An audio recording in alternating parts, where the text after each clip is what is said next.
ఆవులు దాహంతో అలమటించిపోతున్నాయి. వాగులు గుంట్లన్నీ కూడా ఎండిపోయినాయి.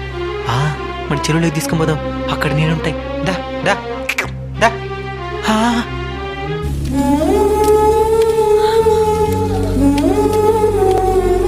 ఏం మామ ఎక్కడ తీసుకొచ్చిన ఆవునా? దాహంతో అలమటిస్తున్నాయిరా, నీళ్లు తాపిద్దామని తీసుకొని వచ్చిన. ఇక్కడికి వస్తే చెరువే ఎండిపోయి ఉంది. చెరువు ఎండిపోయి వారం అవుతున్నది మామ. నువ్వే విధంగా అయితే వచ్చి తిరిగి వెళ్ళిపోతున్నావో అదే విధంగా పక్షులు కూడా దాహం తెచ్చుకుందామని ఆశతో వచ్చి అలమటిస్తూ తిరిగి వెళ్ళిపోతున్నాయి. చెట్లన్నరికి అడవులను ఆక్రమించి అదే అభివృద్ధి అనుకుంటే ఇలానే జరుగుతుంది. సస్యశ్యామలంగా ఉండే పల్లెటూరు పరిస్థితి ఈ విధంగా ఉంది, ఇంకా పట్టణం పరిస్థితి ఏ విధంగా ఉందో. రే చరణ్, నువ్వెళ్ళి మన మేడ మీద పక్షులకి నీళ్లు గింజలు ఏర్పాటు చేయి. సరే మామ.